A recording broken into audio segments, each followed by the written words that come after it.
So now we're gonna run our first Trivy scan, do the installation, install Trivy, and run our first scan. So, but also our scan will be on a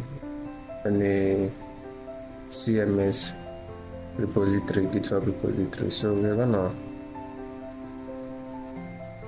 clone this repository. I've already cloned the repository, and also disclaimer: don't clone a random repository into your system. You might actually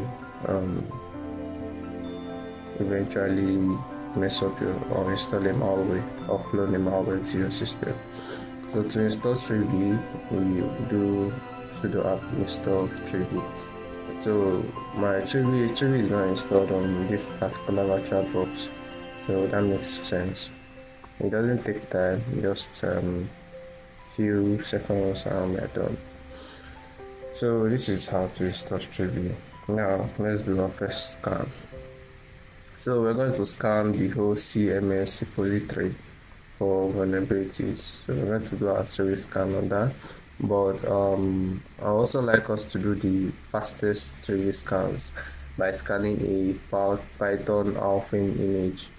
So Python alphin image is like a security Python Docker image that's associated with alphin Linux.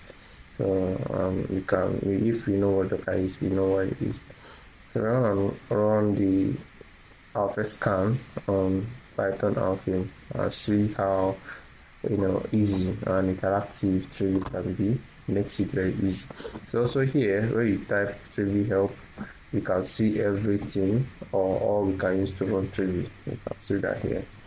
So now we're gonna copy Trivy image Python 3.alphin.4 alphin and run the scan and see our first Trivy scan. So it's downloading the rules set from the database, so it can run the scan.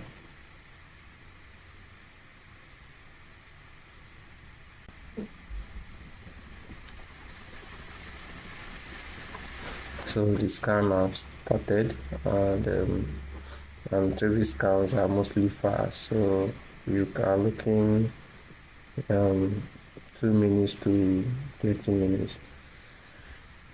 So now we have seen the scan have been completed. These are the Trivy scans. Look at our result. As you can see, CV219 shows our vulnerability, but it has been fixed in the new version 19.2. So as we can see, this the results are highly readable and understandable. Even an amateur could see and could understand these results. So our first Trivy scan has been done and completed.